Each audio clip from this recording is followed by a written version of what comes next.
मस्जिद नबवी में पहले मिंबर न था। मस्जिद में खुरमे के तने का एक सतून था। आप सल्लल्लाहु अलैहि वसल्लम इससे टेक लगाकर खुतबा दिया करते थे। मिंबर तैयार हुआ तो आप सल्लल्लाहु अलैहि वसल्लम ने इस मिंबर पर खड़े होकर जुमा का खुतबा देना शुरू किया तो दफतना इस सतून से बच्चों की तरह रोने की आवाज़ आने लगी। बाज़ रिवायतों में है कि ऊँटनियों की तरह बिलबिलाने की आवाज़ आई। हुजूर सल्लल्लाहु अलैहि वसल्लम मिंबर से उतर कर आए और सतून पर तस्कीन के लिए हाथ फेरा और उसको सीना से लगाया तो आवाज़ बंद हो गई। दरख्तों और पहाड़ों से सलाम की आवाज़। हज़रत अली फरमाते हैं, एक दिन में हुजूर सल्लल्लाहु अलैहि वसल्लम के साथ मक्का में एक तरफ को निकला तो मैंने देखा कि जो पहाड़ और दरख्त भी सामने आता इससे अस्सलाम रसूल अल्लाह की आवाज़ आती। चट्टान का पारा पारा हो जाना। ग़ज़वा खंदक में सहाबा किराम खंदक खोद रहे थे। इत्तेफाक से एक जगह एक बहुत सख्त चट्टान निकल आई। इसे तोड़ने की बहुत कोशिश की गई मगर वो न टूटी। कुदाले इस पर पड़ कराचट जाती थी। आखिर लोगों ने हुजूर सल्लल्लाहु अलैहि वसल्लम की खिदमत में आकर सूरत हाल अर्ज़ की। अब सल्लल्लाहु अलैहि वसल्लम उठकर खुद तशरीफ़ लाए और कुदाल बात में लेकर ऐसी ज़ब लगाई कि वो चट्टान चूर चूर हो गए। तलवार के ज़ख्म का अच्छा होना। ग़ज़वा खबर में हज़रत सलमा बिन इक्वे को टांग में तलवार का ज़ख्म लग गया। वो हुजूर सल्लल्लाहु अलैहि वसल्लम के पास आए। अब सल्लल्लाहु अलैहि वसल्लम ने इस पर 3 मरतबा दम कर दिया। फिर उन्हें कोई शिकायत महसूस नहीं हुई, सिर्फ निशान रह गया था। गूंगे का बोलना। हज्जातुल अलविदा में अब सल्लल्लाहु अलैहि वसल्लम की खिदमत में एक औरत अपने बच्चा को लेकर हाजिर हुई और अर्ज़ किया कि ये बोलता नहीं। अब सल्लल्लाहु अलैहि वसल्लम ने पानी मंगवाया, हाथ धोया, कुल्ली की और फरमाया कि ये पानी इसको पिला दो और कुछ इसके ऊपर छिड़क दो। कुछ अरसा बाद वो औरत आई तो बयान किया कि लड़का बिल्कुल अच्छा हो गया और बोलने लगा है। सुनन इब्न माजा। बीमार का तंदुरुस्त होना। हज़रत उस्मान बिन इब्बी अलास एक बार सख्त बीमार हुए।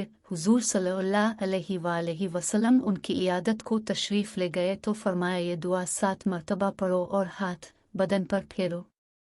हज़रत उस्मान रज़ी अल्लाह ताला अन्हु कहते थे कि मैंने ऐसा किया तो अल्लाह ताला ने मेरी बीमारी दूर कर दी। हज़रत उस्मान बिन इब्बी अलास और मैं अपने अजीज़ों और दोस्तों को भी ये दुआ बताया करते थे।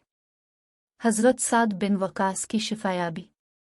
हज़रत साद बिन वकास कहते हैं कि मैं हुजूर सल्लल्लाहु अलैहि वसल्लम के साथ मक्का गया। वहाँ जाकर सख्त बीमार पड़ गया, यहाँ तक कि वसीयत की तैयारी की।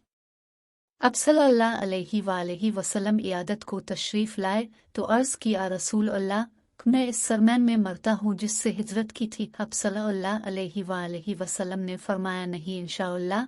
फिर दुआ फरमाई कि इलाही साद को शिफा दे, साद को शिफा दे, साद को शिफा दे। हुजूर सल्लल्लाहु अलैहि वसल्लम की दुआ से साद को शिफा हुई। हुजूर सल्लल्लाहु अलैहि वसल्लम के विसाल के बाद 14-15 बरस तक जिंदा रहे। अंधेरे में रोशनी होना। हज़रत अनस कहते हैं कि 2 सहाबी हुजूर सल्लल्लाहु अलैहि वसल्लम की खिदमत में रात को देर तक हाजिर रहे। जब वापस हुए तो रात बहुत अंधेरी थी मगर अल्लाह की कुदरत से उनके सामने 2 चिरागों की तरह आगे आगे कोई चीज़ रोशन हो गई। जब दोनों अलग होकर अपने अपने घर चले तो एक चिराग एक के साथ और दूसरा चिराग दूसरे के साथ हो गया, यहाँ तक कि दोनों घर चले गए। हज़रत अली की आंखों का अच्छा हो जाना। ग़ज़वा खबर में जब अब सल्लल्लाहु अलैहि वसल्लम ने इल्म अता फरमाने के लिए हज़रत अली बिन अबी तालिब को तलब फरमाया तो मालूम हुआ कि उन्हें आशोब चश्म की तकलीफ़ है। अब सल्लल्लाहु अलैहि वसल्लम ने हज़रत अली रज़ी अल्लाह अन्हु की आँखों में अपना लुआब दहन मिल दिया और दम कर दिया। हज़रत अली की आँखें इसी वक्त ठीक हो गईं। ऐसा मालूम होता था कि उनकी आँखों में कभी दर्द था ही नहीं। हज़रत अनस के हक़ में दुआ। हुजूर सल्लल्लाहु अलैहि वसल्लम मदीना में तशरीफ़ लाए तो हज़रत अनस की वालिदा उन्हें लेकर हुजूर सल्लल्लाहु अलैहि वसल्लम की खिदमत में लेकर आएँ और उनके लिए दुआ की दरख्वास्त की। तब सल्लल्लाहु अलैहि वसल्लम ने तरक्की मालो औलाद की दुआ दी। हज़रत अनस का बयान है कि आज इस दुआ की बरकत से मेरे पास बाकसरत दौलत है।